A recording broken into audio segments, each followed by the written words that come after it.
Today, we're diving into something pretty intense. We're going to expose exactly how you might be actively targeted by dark psychology out in the real world. But more importantly, we're going to talk about how to build the psychological armor you need to never be manipulated again. Here's exactly what we're covering today. First, the hidden psychological war. 2, unmasking the dark triad. 3, recognizing covert emotional manipulation. 4, mind games and dark persuasion. And 5, forging your psychological armor. Let's just dive right in and start constructing those mental shields. Section 1, the hidden psychological war, the invisible battle for your mind. We really have to start by acknowledging an uncomfortable truth, which is that psychological warfare is actively at work in your daily life. You might not like hearing that, but ignoring it, that just risks making you the next victim. You know, the core difference here is all about intention. This isn't just someone trying to positively influence you or win an argument. Dark psychology involves calculated tactics designed to bypass your defenses totally undetected. They literally want to make you act against your own self-interest purely to benefit the manipulator. Section 2, unmasking the dark triad, profiling the enemy. To forge your psychological armor, you've got to first unmask the attackers who actually use these dark tactics, right? You need to know exactly who you're shielding yourself against. When we compare these 3 dark personality profiles, their red flags become super obvious. First, you have Machiavellianism, which is all about calculated exploitation.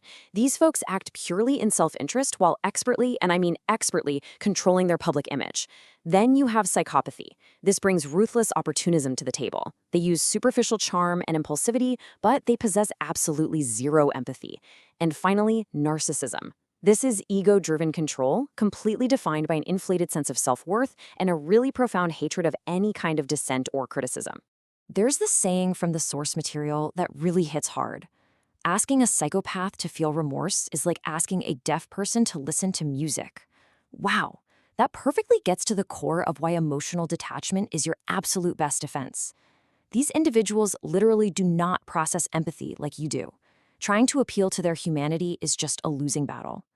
Recognizing this fundamental biological difference, that's your ultimate mental shield against their superficial charm. Section 3, recognizing covert emotional manipulation, the stealth bomber of control. Let's look at how these dark personalities use stealth tactics to slice straight to your emotional jugular before you even realize you're under attack. If you can memorize this sequential trap, you're building pattern recognition that instantly neutralizes their ability to control your responses. It usually starts with love bombing, just an intense, sudden onslaught of positivity to completely soften your defenses. Next, they hit you with positive reinforcement. This is where they suddenly pull back and withhold that positivity until you do what they want. Finally, the trap snaps shut with intermittent positive reinforcement. They give you unpredictable rewards that cause a deep, almost subconscious craving for their validation. Spotting this exact sequence happening in real time is your primary boundary. Now, think of this next concept as your deflection shield. Giving a concrete name to reality denial completely strips it of its power when someone subtly tries to make you question your own mind. It always starts incredibly small, right? Just undermining your memory of minor, seemingly insignificant events. But they do it until you eventually transfer all your cognitive trust onto them. Labeling this tactic for what it is stops that transfer of control dead in its tracks. Section 4, mind games and dark persuasion, uncovering the tactics. You see, attackers don't just manipulate your emotions. They use sophisticated mind games and dark persuasion to walk you right off a cliff while making you think it was entirely your own idea. This is the long con. It perfectly demonstrates the slippery slope of graduality and why boundary setting has to happen immediately. On day 1, they build an artificial deep rapport. By week 2, they're offering innocent positive persuasion, supposedly for your benefit.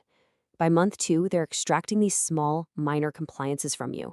And by year 1, you're subjected to severe manipulation against your own self-interest. They don't force you to jump across a canyon.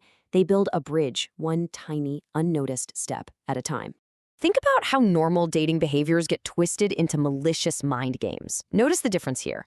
Innocent, hard to get involves being evasive at the very start of dating, just to playfully build interest. We all know that. But dark, hard to get is totally different. This is when they become suddenly unavailable long after commitment. It's a highly calculated move to create deep instability and literally force the victim to chase them, which hands over all the power in the relationship. Then there's something called the eternal breakup. Recognizing this provides a mental shield against the manufactured chaos they use to dominate you. By repeatedly threatening to leave, they basically remove all feelings of certainty. It turns a partner into a subservient shell who will do absolutely anything to avoid the next agonizing threat. Now, ultimatums are incredibly common tools for control, so we have to ask a really critical question. How do you actually know the difference between a healthy boundary and a dark mind game? Well, if the demands line up with any of these hallmarks, your boundary alarms should be absolutely blaring. Watch out if it's issued by someone on the edges of your social circle, or if it forces you to act against your own self-interest. Same goes if it violates your morals, if it's used purely for their twisted amusement, or, and this is a big one, if it involves terrifying threats of self-harm. Those are massive, massive red flags. Section 5. Forging your psychological armor. Taking control of your reality. Now we have to weaponize this knowledge, returning these dark psychology secrets into an impenetrable defense manual so you can walk through the world safely. Manipulators are constantly scanning for vulnerability. That means deep self-awareness is the foundational layer of your psychological armor. If you know exactly what voids you are desperately trying to fill, like maybe a sudden need for company right after a breakup, or a deep desire for financial stability, you can actually anticipate an attacker showing up to exploit that exact need. So how do we neutralize the threat? By recognizing these exact patterns, rendering their tactics totally useless. Detect love bombing early, before it isolates you. Cultivate emotional detachment against their superficial charm. Enforce strict boundaries against gradual persuasion. Label reality denial to protect your cognitive trust. And definitely beware of restricted choice questions, like someone confidently asking, "Am I taking you out on Thursday or Saturday?" which subtly force an answer and remove your absolute right to just say no. This brings us to the law of state transference. By identifying this, you lock your mental shield in place, refusing to let an attacker hijack your emotions or induce fear. If someone perfectly mirrors your mood to build rapport, and then suddenly shifts to anger or panic just to drag you down with them, recognize the tactic, hold your emotional ground, and remain the master of your own internal state. The source text actually leaves us with a pretty intense warning.